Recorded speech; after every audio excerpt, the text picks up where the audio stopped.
Welcome back to our channel.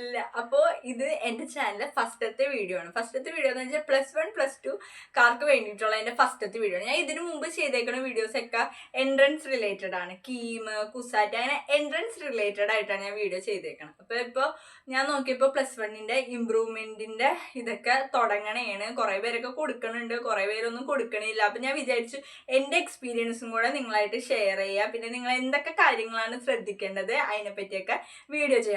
അപ്പോൾ നിങ്ങൾ എൻ്റെ ചാനൽ ഫസ്റ്റ് ആയിട്ട് കാണുകയാണെങ്കിൽ പ്ലീസ് സബ്സ്ക്രൈബ് മൈ ചാനൽ. ഞാൻ ഈ വീഡിയോ എങ്ങനെയാണെന്ന് നോക്കട്ടെ, ഇതിൽ വ്യൂസ് കയറുന്നുണ്ടോ എങ്ങനെയാണ് എന്നൊക്കെ നോക്കിയിട്ട് ഞാൻ അടുത്തത് എങ്ങനെയാണ് +1 +2 മാർക്ക് സ്കോർ ചെയ്യണത്, ലാബ്, അതിനെ പറ്റിയൊക്കെ വീഡിയോ ചെയ്യാം. എനിക്ക് തോന്നുന്നു ഞാനിത് പറഞ്ഞാൽ ഒരു ആപ്റ്റ് ആയിട്ടുള്ള ഒരു പേഴ്സണാണ്. കാരണം എനിക്ക് +1 മാർക്ക് കുറവായിരുന്നു. ഞാനായിട്ട് ഇമ്പ്രൂവ്മെന്റ് വഴിയാണ് എഴുതിയെടുത്തത്. പിന്നെ +2 എനിക്ക് 90+ % ഉണ്ടായിരുന്നു. ഞാൻ എന്ന് പറഞ്ഞാൽ ഡെയിലി പഠിക്കുന്ന ആളല്ല, ഡെയിലി കൺസിസ്റ്റന്റ് ആയിട്ട് പഠിച്ചു പോയ ആളല്ല. പക്ഷെ ഞാൻ കുറച്ച് കാര്യങ്ങളൊക്കെ ചെയ്താണ് മാർക്ക് കൂട്ടിയത്. അപ്പൊ അത് റിലേറ്റഡ് ആയിട്ടുള്ള വീഡിയോസ് എന്തായാലും ഞാൻ അടുത്തടുത്തായിട്ട് ഇടാം. അപ്പൊ തന്നെ പറയാൻ പോണത്, ഈ വരുന്ന +1കാർക്ക് കിട്ടിയ ഗോൾഡൻ ചാൻസ് ആണ്. നിങ്ങൾ ഇപ്പൊ പഠിച്ചെങ്കിൽ നിങ്ങൾക്ക് +2 നല്ലൊരു പെർസെൻറ്റേജോടെ പാസ്സാവും. കാരണം ഞാനൊക്കെ പഠിച്ച സമയത്ത് +2 എക്സാമിന്റെ പുറന്ന് +1 ഇമ്പ്രൂവ്മെന്റ്. അപ്പൊ +2 പഠിക്കോ +1 പഠിക്കോ എന്ന് ആകെ ഒരു ഇതായിരുന്നു. അപ്പൊ ഒരു വിധത്തിലാണ് എനിക്ക് എങ്ങനെയെങ്കിലും ഞാൻ ഇമ്പ്രൂവ്മെന്റ് എക്സാം എഴുതാൻ പോണേക്കാളും മുമ്പ് എന്ന് പറഞ്ഞാൽ തൊട്ട് മുമ്പല്ല, കുറച്ച് ഇത് മുമ്പ് എങ്ങനെയെങ്കിലും എഴുതി തീർന്നാൽ പൈസ കൊടുത്ത് പോയല്ലേ, എങ്ങനെയെങ്കിലും എഴുതി തീർന്നാന്ന് മതിയാത്. കാരണം അതിൻ്റെ അടുക്ക് +2 എക്സാം ഉച്ചക്കാണെങ്കിൽ +1 എക്സാം രാവിലെ, അങ്ങനെ എന്തോ ആയിരുന്നേട്ടാ ഷിഫ്റ്റ്. പക്ഷെ രാവിലെ ഉച്ചക്കും ആയിരുന്നു. അതെ രാവിലെയും ഉച്ചക്കും ആയിരുന്നു ഷിഫ്റ്റ്. അപ്പൊ രാവിലെ +1ന്റെ ഇമ്പ്രൂവ്മെന്റും അത് കഴിഞ്ഞ് ലഞ്ച് കഴിച്ച് ഉച്ചയ്ക്ക് അടുത്ത് കയറേണ്ടത് +2 എക്സാം ആയിരുന്നു. അപ്പൊ ഭയങ്കര ടൈറ്റ് ആയിട്ട് ഷെഡ്യൂൾ. ഇപ്പൊ ഞാൻ ഏറ്റവും കൂടുതൽ ടെൻഷൻ അടിച്ച തലേ ദിവസം എന്ത് പഠിക്കും, +2 പഠിക്കണോ +1 പഠിക്കണോ. ഞാൻ പഠിക്കുന്ന ടൈമിൽ ക്വസ്റ്റ്യൻ പേപ്പറൊക്കെ ടഫായി, അതിന്റെ ഒരു ഇഷ്യൂ ഒക്കെ തുടങ്ങുന്ന ടൈമായിരുന്നു. അപ്പൊ അങ്ങനെയൊക്കെയായിരുന്നു. അവസാനം സർവൈവ് ചെയ്ത് ഇവിടെ വരെ എത്തി. ഞാൻ എൻ്റെ എക്സ്പീരിയൻസും കുറച്ച് ടിപ്സും ട്രിക്കൊക്കെ പറഞ്ഞുതരാം. ഞാൻ എങ്ങനെയാണ് പാസ്സായി എടുത്തതെന്നൊക്കെ നിങ്ങളോട് പറഞ്ഞുതരാം. ഫസ്റ്റ് ആയിട്ട് ഇമ്പ്രൂവ്മെന്റ് എക്സാമിനെ കുറിച്ച് പറയാം, അതിന് ശേഷം എൻ്റെ എക്സ്പീരിയൻസ് രണ്ടാമത് അറിയാം. ഫസ്റ്റ് ആയിട്ട് ഇമ്പ്രൂവ്മെന്റ് എക്സാം എഴുതാന്ന് വെച്ചാൽ നമുക്ക് 3 സബ്ജക്റ്റിന് എഴുതാൻ പറ്റുള്ളൂ. ഓരോ ഇതിനും ഓരോ ഫീസാണ്. ഫീസ് ഞാൻ എത്രയെന്ന് പറഞ്ഞാൽ നിങ്ങൾ സ്കൂളിൽ എന്തായാലും ടീച്ചർ പറയുമല്ലോ. അപ്പം ഞാൻ പറയുന്നത് വെച്ചാൽ നിങ്ങൾക്ക് 3 എഴുതാൻ പറ്റുമെന്നുള്ള രീതിയിൽ ആരും എടുത്ത് ചാടി 3 തന്നെ കൊടുക്കരുത്. നമ്മൾ സ്പിരിറ്റിലേക്ക് എടുക്കും. പിന്നെ നമുക്ക് പഠിക്കാൻ പറ്റിയില്ലെങ്കിൽ ബാക്കിയുള്ള സബ്ജക്റ്റും കൂടെ നമ്മൾ ഡൗൺ ആകും. അപ്പം നിങ്ങൾക്ക് എന്തായാലും ഇമ്പ്രൂവ്മെന്റ് ചെയ്യണം എന്നുറപ്പുള്ള സബ്ജക്റ്റ് മാത്രം ശ്രദ്ധിച്ചു കൊടുത്താൽ മതി. നിങ്ങൾക്ക് എക്സാം സെപ്റ്റംബറിലോ ഒക്ടോബറിലാണ്. അപ്പം നിങ്ങൾക്ക് ഇപ്പം നല്ല സുഖമായിട്ട് പഠിക്കാൻ ടൈം കിട്ടും. ഈ +1ന്റെ ഇമ്പ്രൂവ്മെന്റിന്റെ ഇതൊക്കെ എപ്പോഴാണ് പഠിക്കണേന്ന് ചോദിച്ചു കഴിഞ്ഞാൽ ഇപ്പം നിങ്ങൾ കണ്ടിന്യൂസ്ലി +2 ഇത് പഠിച്ചു നോക്കാം. ഈ വീക്കെൻഡ്, ഹോളിഡേയ്സ്, ഇനിയിപ്പോൾ ഓണം വെക്കേഷനാണ് വരുന്നത്, ആ ടൈമിലേക്ക് ഇരുന്ന് നിങ്ങൾ ഫോക്കസ് ചെയ്യേണ്ടത് +1ന്റെ ടോപ്പിക്കാണ്. അത് കുത്തിയിരുന്ന് പഠിക്കുക, അങ്ങനത്തെ കാര്യങ്ങൾ നോക്കിയത്. കുത്തിയിരുന്ന് പഠിക്കാന്ന് വെച്ചാൽ നിങ്ങൾ ഞാൻ ചെയ്ത ആദ്യത്തെ മണ്ടത്തരം എന്ന് വെച്ചാൽ ഞാൻ ഈ ലൈവ് വെക്കും. ഈ എജുപോട്ട്, സൈലം, അതുപോലെ തന്നെ എക്സാമിനിടയൊക്കെ ഞാൻ ലൈവ് വെക്കും. അതിൻ്റെ കുറേ മണിക്കൂറിലെ ലൈവ് ഞാൻ കുത്തിയിരുന്ന് അതൊക്കെ ഇരുന്നാണ്ട് വെറുതെ ടൈം വേസ്റ്റ് ചെയ്യലാണ്. അപ്പം ഞാൻ അങ്ങനെ ടൈം വേസ്റ്റ് ചെയ്ത് ഇരിക്കാൻ വേണ്ടി ഞാൻ ചെയ്ത കാര്യമാണ് ഒരു ലേബറിൻ്റെ മേടിച്ചു. നിങ്ങൾക്ക് എന്തെങ്കിലും ഗൈഡോ മേടിക്കാം. കാരണം നമ്മുടെ എന്തോരം മണിക്കൂറാണ് ആദ്യം നമ്മളൊരു ക്ലാസ് കണ്ടു, അതിൻ്റെ നമ്മൾ നോട്ട്സ്, ഞാൻ ആദ്യം ചെയ്തുകൊണ്ടിരുന്ന ക്ലാസ് കാണും, നോട്ട് എഴുതും, എന്നിട്ട് അത് കാണാണ്ട് പഠിക്കാം. അപ്പം എന്തോരം ടൈം. ഇപ്പം നമ്മൾ അറിയാത്ത ടോപ്പിക്സ്, ഇപ്പം നമുക്ക് ഒട്ടും അറിയാത്ത ടോപ്പിക്സ് ആണെങ്കിൽ നിങ്ങൾക്ക് ക്ലാസ് കാണാം, അതിൻ്റെ നോട്ട്സ് എഴുതാൻ, അങ്ങനെ പഠിക്കാം. ഇപ്പം ഞാൻ ചെയ്ത പൊട്ടത്തരം ഇങ്ങനെ ആരും ചെയ്യരുത്. ക്ലാസ് കാണുന്നത് കൊള്ളൂല എന്നല്ല, ക്ലാസ് കാണുന്നത് ഗുഡാണ്, നിങ്ങൾക്ക് മനസ്സിലാവണമെങ്കിൽ അത് ബെറ്ററാണ്. പക്ഷേ വെറുതെ ക്ലാസ് ഇരുന്ന് കണ്ട് അങ്ങനെ നോക്കി പഠിച്ചു പോണേക്കാൾ നിങ്ങൾക്ക് നല്ലൊരു ഗൈഡ് മേടിച്ചിട്ട്, അല്ലെങ്കിൽ ഒരു ലേബറിൻ്റെയോ അങ്ങനെ എന്തെങ്കിലും മേടിച്ചിട്ട് അത് വെച്ച് നിങ്ങൾക്ക് ടോപ്പിക്സ് ഓരോന്നോരോന്നായിട്ട് പഠിക്കാറുണ്ട്. ഞാനപ്പോൾ അങ്ങനെയാണ് ചെയ്തത്. ഞാനത് ചെയ്തതിന് ഏറ്റവും ബെസ്റ്റ് ആയിട്ടുള്ള കാര്യമാണ് അത്. അങ്ങനെയാണ് ഞാൻ പഠിച്ചത് ഇമ്പ്രൂവ്മെന്റിന്റെ ടോപ്പിക്സ്. ഇമ്പ്രൂവ്മെന്റ് ചെയ്യേണ്ട വിഷയം എന്തെന്ന് വെച്ചാൽ ഞാൻ പറയണത് ഫിസിക്സ്, കെമിസ്ട്രി, മാത്സ്, ഈ 3 നിങ്ങൾക്ക് മാർക്ക് കുറവാണെങ്കിൽ നിങ്ങൾ ഇമ്പ്രൂവ്മെന്റ് ചെയ്യാം. അതിൽ നിങ്ങൾക്ക് ഏറ്റവും മാർക്ക് കുറവാണ് ഏതോ 2 1 ചെയ്താൽ മതി. നിങ്ങൾക്ക് 3 ഭയങ്കര കുറവാണെങ്കിൽ നിങ്ങൾ 3 തന്നെ ചെയ്യേണ്ടി വരും. ഇപ്പോൾ ഒരെണ്ണം കുഴപ്പമില്ല, ഫുൾ മാർക്ക് എത്തിക്കാൻ അങ്ങനെ വക്കത്ത് നിൽക്കണമെങ്കിൽ അത് സ്കിപ്പ് ചെയ്തോ 2 ചെയ്താൽ മതി.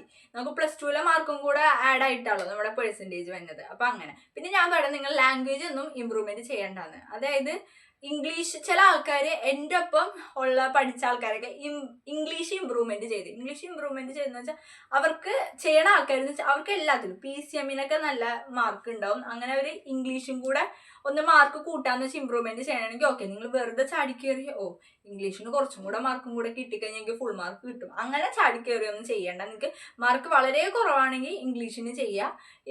ഇംഗ്ലീഷ് നിങ്ങൾക്ക് പഠിക്കാൻ വേണ്ടിയിട്ട് ഒരു എളുപ്പവഴി എന്ന് പറഞ്ഞാൽ ഒരു ബുക്ക് ഉണ്ടായിരുന്നു ഇങ്ങനെ. സോ ഞാൻ അതിൻ്റെ ഫോട്ടോ കിട്ടുകയാണെങ്കിൽ ഇവിടെ കൊടുക്കാട്ടാ. ആ ഒരു ഇംഗ്ലീഷ് ബുക്ക് എനിക്ക് ഓർമ്മയില്ല, ഞാൻ ഓർക്കണേണ് ഞാൻ കമന്റ് ബോക്സിൽ കൊടുക്കാട്ടാ. ആ ഇംഗ്ലീഷ് ബുക്ക് നോക്കിയാണ് ഞാൻ പഠിച്ചത്. അതിനകത്ത് പോയം അതിൻ്റെ ഇതും അതുപോലെ എന്തൊക്കെ ടൈപ്പ് ക്വസ്റ്റ്യൻസ് വരുമെന്നാണ് അതിനകത്ത് കൊടുത്തത്.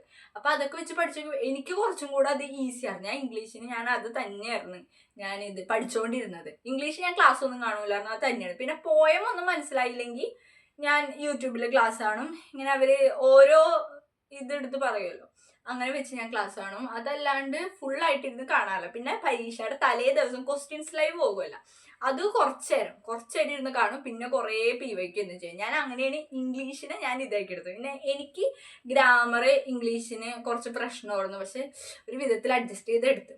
പിന്നെ ഞാൻ എടുത്ത സെക്കൻഡ് ലാംഗ്വേജ് ഹിന്ദിയാണ്. ഹിന്ദി എനിക്ക് കുഴപ്പമില്ലാത്ത സബ്ജക്റ്റാണ്. അങ്ങനെ ഇങ്ങനെ ഹിന്ദി ലാംഗ്വേജ് ഒന്നും ആർക്കും അധികം പ്രശ്നമില്ലെന്ന് തോന്നുന്നുണ്ട്, തട്ടിയും മുട്ടിയും പോവാം. പിന്നെ ഞാൻ കമ്പ്യൂട്ടർ സയൻസ് ആണ്. കമ്പ്യൂട്ടർ സയൻസിനെ കുറിച്ച് പറയാനാണെങ്കിൽ എനിക്ക് +1 കമ്പ്യൂട്ടർ സയൻസ് അത്യാവശ്യം മാർക്ക് ഉണ്ടായിരുന്നു. ഭയങ്കര മാർക്ക് ഉണ്ടെന്നല്ല, എനിക്ക് അത്യാവശ്യം മാർക്ക് ഉണ്ടായിരുന്നു. അതുകൊണ്ട് തന്നെ കമ്പ്യൂട്ടർ സയൻസ് ഇമ്പ്രൂവ്മെന്റ് ചെയ്തില്ലായിരുന്നു.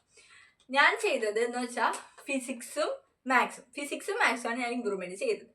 കെമിസ്ട്രിക്ക് എനിക്ക് 45+ മാർക്ക് ഉണ്ടായിരുന്നു. ഫിസിക്സിനും മാത്സിനും ആയിരുന്നു ഒരു 40യുടെ പക്കത്ത് മാർക്ക് കുറവായിരുന്നു, 40യുടെ പക്കത്ത് നിന്നത്. അപ്പം ഞാൻ വിചാരിച്ചു ഇമ്പ്രൂവ്മെന്റ് ചെയ്യാന്ന്. ഈ 2 സബ്ജക്റ്റാണ് ഞാൻ ഇമ്പ്രൂവ്മെന്റ് ചെയ്തത്.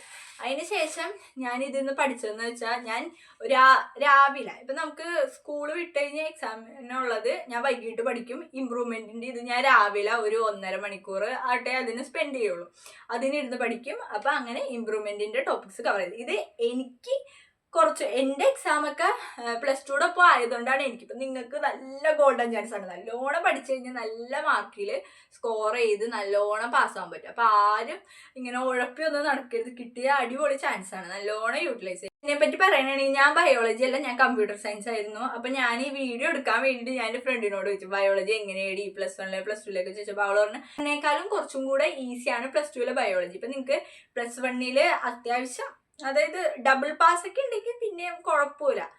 അതല്ലാണ്ട് ഭയങ്കര ലോ ആണെങ്കിൽ ഇമ്പ്രൂവ്മെന്റ് ചെയ്യണതിനെ പറ്റി ഒന്നും കൂടെ ഒന്ന് തിങ്ക് ചെയ്തു. +2 ഇത്തിരി കൂടെ എളുപ്പമാണ്. പിന്നെ കമ്പ്യൂട്ടർ സയൻസ് എനിക്ക് തോന്നണ രണ്ടും എനിക്ക് ഒരുമാതിരി തോന്നിയത്. +1 എനിക്ക്, പക്ഷെ കമ്പ്യൂട്ടർ സയൻസ് PCM വെച്ച് നോക്കുമ്പോൾ കമ്പ്യൂട്ടർ സയൻസ് കുറച്ചും കൂടെ എളുപ്പമാണ്. +1 ഒരുമാതിരി ആവറേജ്, +2 ഒരുമാതിരി ആവറേജ് ആണ് കമ്പ്യൂട്ടർ സയൻസ് എനിക്ക് തോന്നിയത്. ഫിസിക്സും കെമിസ്ട്രി മാത്സും മൂന്നും വേറെ എന്ന് പറഞ്ഞാൽ എനിക്ക് മാത്സ് ഒന്നൊക്കെ ചിന്തിക്കാനും പറ്റില്ല. മാത്സ് ഞാൻ +1 തന്നെ മാത്സ് ഞാൻ പകുതി ഡെഡായിട്ടിരുന്ന പഠിച്ചത്. അതിനുശേഷം +2 വന്നപ്പോൾ അതിൽ കൂടുതലായി ഇൻ്റഗ്രേഷനും അതും ഇതൊക്കെ. അതുകൊണ്ട് ഞാൻ ചിന്തിക്കണം ഞാൻ +1 ഇമ്പ്രൂവ്മെന്റ് ചെയ്തത് എന്ത് നല്ല കാര്യമാണ്. ആ സമയത്ത് എനിക്ക് എന്തോ ഉൾവിളി എന്നൊക്കെ പറയണോട്ടാണ് ഞാൻ ഇമ്പ്രൂവ്മെന്റ് ചെയ്തത്. ഫിസിക്സിൽ കുറേ ഡെറിവേഷൻസ് ഉണ്ട്. അപ്പം അതൊക്കെ നോക്കിയിട്ടാണ് ഒരു വിധത്തിൽ ഞാൻ ഫിസിക്സ് ഇമ്പ്രൂവ്മെന്റ് ചെയ്തപ്പോൾ ഞാൻ എല്ലാം ഒന്നും പഠിച്ചിട്ടൊന്നുമില്ല. എല്ലാത്തിനും ഉള്ള ഇങ്ങനെ എല്ലാ ചാപ്റ്ററിലും ഉള്ള മെയിൻ ആയിട്ടുള്ള കാര്യങ്ങളില്ല, അങ്ങനെ മാത്രമേ പഠിച്ചിട്ടുള്ളൂ. പക്ഷെ എന്തോ ഭാഗ്യത്തിന് എനിക്ക് ഇമ്പ്രൂവ്മെന്റിലും മാർക്ക് കൂടുകയാണ് ചെയ്തത് ഫിസിക്സിനും മാത്സിനും. അത് മാത്സ് ഞാൻ നല്ലോണം വർക്ക് ചെയ്തായിരുന്നു. മാത്സ് ഞാൻ ഇമ്പ്രൂവ്മെന്റിന് നല്ലോണം പഠിച്ചായിരുന്നു. പക്ഷെ ഫിസിക്സ് എനിക്ക് ഇഷ്ടമല്ലാത്തതിന് ഞാൻ അധികം ശ്രദ്ധിച്ചില്ല. പക്ഷെ എന്തോ ഭാഗ്യത്തിന് എനിക്ക് മുമ്പത്തേക്കാളും നല്ല മാർക്ക് സ്കോർ ചെയ്യാൻ പറ്റി. ഇപ്പം നിങ്ങൾക്കൊരു 40 മാർക്കിനേക്കാളും കൂടുതലുണ്ടെങ്കിൽ നിങ്ങൾ അത്യാവശ്യം 40 മാർക്ക് അധികം കൂടുതലുണ്ടെങ്കിൽ നിങ്ങൾ അത്യാവശ്യം നല്ല ട്രാക്കിൽ തന്നെയാണ്, നിങ്ങൾക്ക് അത്യാവശ്യം നല്ല മാർക്കൊക്കെ ഉണ്ട്. അപ്പോൾ ഇനി നിങ്ങളത് ഇമ്പ്രൂവ്മെന്റ് ചെയ്യണമെങ്കിൽ ഏറ്റവും കുറവുള്ളത് നോക്കി ചെയ്താൽ മതി. ഞാൻ പറയുന്നത് PCM ചെയ്യാൻ കൂടുതൽ ശ്രദ്ധിക്കുക. ഇനി നമ്മളിപ്പോൾ സയൻസ് ആയതുകൊണ്ട് ഇനി നമ്മൾ പോണ ഫീൽഡിലൊക്കെ നമ്മുടെ PCM പെർസെൻറ്റേജ് ആയിരിക്കും ഓൾമോസ്റ്റ് സ്ഥലത്തും ഇങ്ങനെ നമ്മൾ പെർസെൻറ്റേജ് വൈസ് നോക്കണത്. അല്ലാത്തവർ ഫുള്ള് ലാംഗ്വേജ് ഒക്കെ നോക്കാം, അതല്ലാണ്ട് നോക്കണം. അപ്പോൾ അത് കുറച്ചും കൂടി ഇമ്പ്രൂവ് ചെയ്താൽ നമുക്ക് കുറച്ചും കൂടെ ബെറ്റർ ആയിരിക്കും തോന്നുന്നു. ഓൾമോസ്റ്റ് ഇമ്പ്രൂവ്മെന്റിനെ പറ്റി ഒരു ധാരണ കിട്ടിയിട്ടുണ്ടാവും. നിങ്ങൾക്ക് എന്തെങ്കിലും ഡൗട്ട്സ് ഉണ്ടെങ്കിൽ കമന്റ് സെക്ഷനിൽ ചോദിച്ചാൽ മതി, ഞാൻ എല്ലാ കമന്റ്സിനും റിപ്ലൈ തരും. അപ്പോൾ അടുത്ത വീഡിയോയിൽ കാണാം. ടാറ്റാ.